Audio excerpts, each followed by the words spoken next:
बिस्मिल्लाहिर्रहमानिर्रहीम। अस्सलाम वालेकुम नाज़रीन, आपको एक दफ़ा फिर अपने इस यूट्यूब चैनल पर खुश आमदीद कहता हूँ। नाज़रीन, आज की इस वीडियो में हम डिस्कस करेंगे इसराइल के बारे में। इसराइल का टोटल एरिया, टोटल उसकी पॉपुलेशन क्या है और इसराइल के अंदर ऐसी क्या खूबी है कि जिसकी वजह से पूरी दुनिया इसको तस्लीम करने पर मजबूर है।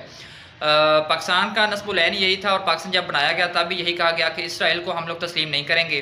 लेकिन पाकिस्तान के साथ साथ अभी हमने रिसेंटली देखा कि सोशल मीडिया के ऊपर एक पोस्ट भी कांग्रेस अमेरिका की तरफ से जारी की गई कि पाकिस्तान की तरफ से इसराइल के साथ जो है वो ट्रेडिंग शुरू हो गई है।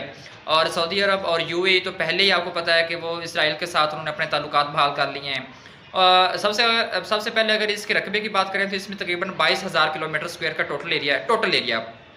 और इसके इर्द गिर्द जो ममालिक हैं उनमें जॉर्डन है, दमिश्क है, फ़लस्तीन को उसके अंदर है, मिस्र है और कई लबनान है और कई कंट्रीज़ जो है वो इस्लामी ममालिक जो है ये एशिया के अंदर आता है। तो एशिया में आपको पता है कि ज़्यादा जो कंट्रीज़ हैं